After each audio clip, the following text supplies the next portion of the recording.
Hello everyone, this is Douglas E. Welch from A Gardener's Notebook, and this is another episode of What Douglas Dug, highlighting some of the neat finds I have come across on the internet in the gardening world. You can find links to all these items on my website, douglasewelch.com/AGN. You can also find them on my Pinterest board, and you'll find me on Pinterest at pinterest.com/DouglasWelch. Starting off this week is all things labyrinths. Now, first of all, labyrinths aren't mazes. They're actually easy to find your way in and out of. Rather, they're designed for contemplation, prayer, just deep thought about issues in your life. You walk the labyrinth in its extensive pattern and gives you time to think about things. In this case, there's links on how to create your own labyrinths and also a collection of beautiful pictures of labyrinths. Here you can see a variety laid out with stones and other elements. And finally, you can also see one laid out in the leaves of autumn underneath a tree, which I think is really neat. If I had a flat enough area, I think I might consider that myself. It's very, very pretty, if not very, very functional as well. Next up is moon doors. These are garden gates that are often found in many Asian gardens, and I came across a couple on Pinterest. And I also linked over to the original site where the moon doors came from, where there are even more examples. Here there are some made with stone, some made out of metal, some made out of fancy welded grating, and some made out of natural objects like wooden logs and other things.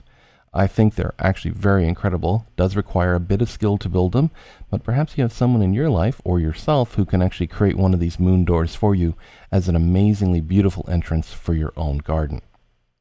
And of course, if you like neat gates in your garden, you might also like neat fences. And here is a collection of wonderful fence ideas from around the world, including this colored pencil fence made out of what looks to be standard wooden poles you can get at your neighborhood home center.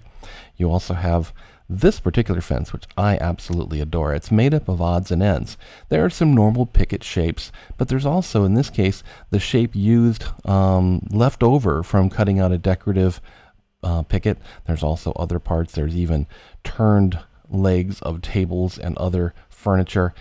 Very eclectic, very cool. If you have a funky little property, that might work out really well for you. And finally, this example, while these aren't functional birdhouses, it certainly lends a certain whimsy to your garden. Perhaps you have garden birdhouses elsewhere, and it ties it all together. It's getting to be fall here in the Northern Hemisphere, and so our minds turn to seed saving if you're that type of gardener. And in that regard, I've come across several opportunities for creating your own seed packets. These are printable diagrams that you can simply print out on your printer, cut out and fold up and glue in appropriate sizes so you can give away your seeds to friends, families, and others, perhaps those in your garden club. There were several of these options that appeared in my feed, including this one here, which is a pre-printed design you can simply print out. You could also design simply the bare envelopes and draw your own design on them, or you can actually download this seed-saving packet from Country Living's website, and you'll see the article here where you can simply fold them up, glue them together, and have everything at your hand ready to share those seeds with your friends. Here you can see another example of a seed-saving packet, but these are made from decorative papers. They can be wallpapers or simply papers that you find at your local art store. Your imagination need not be limited. I would imagine you could even print out your own pictures of your garden, fold those up in the appropriate way, and use those as seed packets as well. What a great way of sharing not just the seeds of your garden, but also pictures from your garden. This is a new slow watering technique I think I'm going to try in the next container I set up in my garden.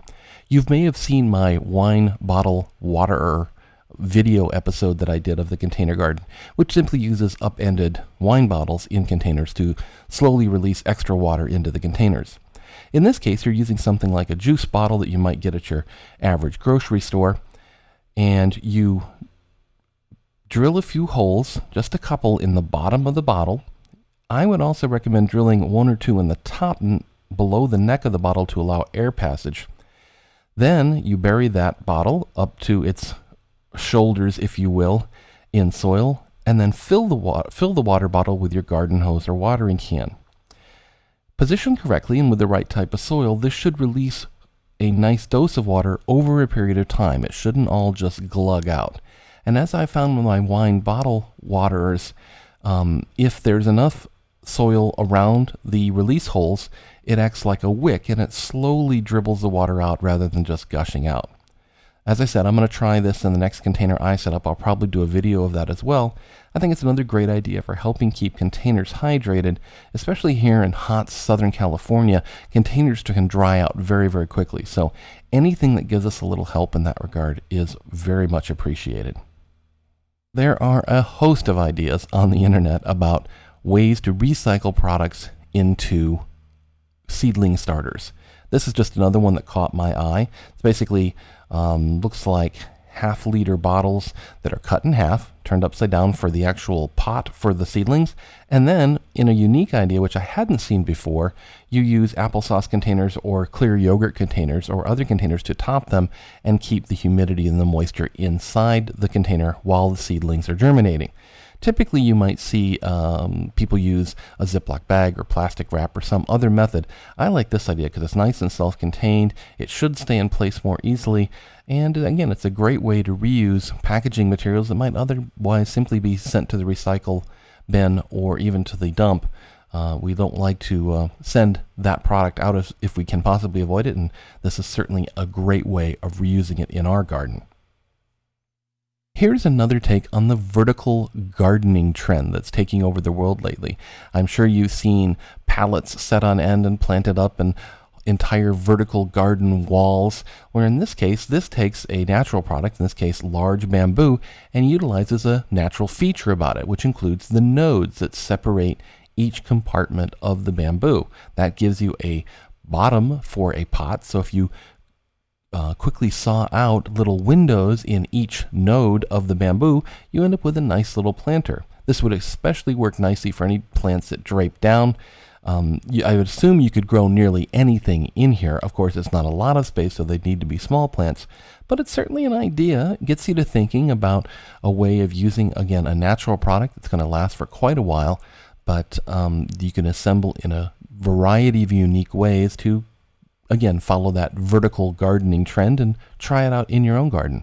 This would be especially nice if you grow this type of bamboo in your garden.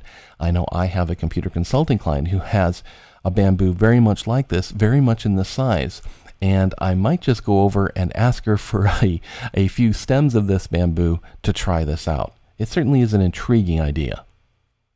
Here's another idea similar to one that I posted in the past. In this case, it's a log turned into a planter.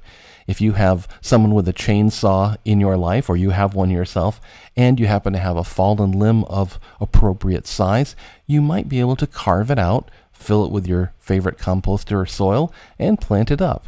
Again, I love the idea of using natural elements in the garden, especially as containers to grow more plants. You could grow, obviously, flowers like they're doing here. You could also grow vegetables or anything else you'd like to in this tree limb. It's going to break down over time. I would say with a limb this large, you're going to get 3 to 5 years of usage on it before it breaks down and starts to fall apart. But again, a great way of reusing something that might otherwise just end up in the wood pile, the burn pile, or in your green garden bin.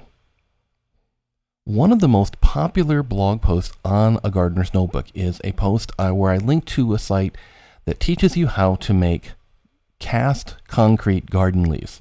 And this is yet another article on this topic. People typically use Gunnera, the big, huge elephant-eared leaf plant, to do this because they are of the appropriate size, and they have some really neat and deep veining that translates very well to the concrete.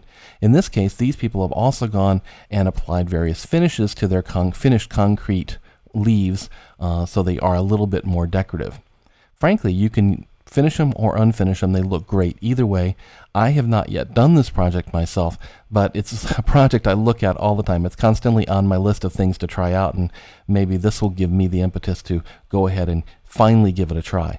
I do love the way it looks. They wouldn't work for stepping stones because they are curved and they might actually break if people walked on them, but they're wonderful decorative elements. In some cases, if you give the leaf enough of a cup, you can actually turn it into a bird bath or part of a water feature. And finally, for this episode, I came across this wonderful stairway. Now, the first thing that hit me about the stairway was, wow, that looks really pretty. What a great way to handle a stairway on a slope.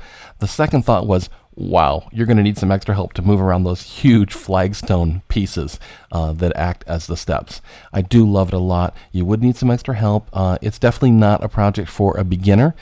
You may want to bring in a landscape architect to help you execute something like this. But this picture definitely goes in my file of neat ideas that I might use someday. Hopefully you have a file like that yourself. We all need a little place to stash away these things, these ideas that we come across, because we're never quite sure when we're going to use them. Thanks again for watching this episode of What Douglas Dug. Again, you can find links to all of these items on my Pinterest board at pinterest.com/DouglasWelch. You'll also find links to other boards of my interest, including food, DIY projects, books, home, technology, and more. Check it out there. Let me know what interests you. I'd love to be able to track down new items to share with you in the future. For more information, you can always visit the website, douglasewelch.com/AGN. AGN for a gardener's notebook.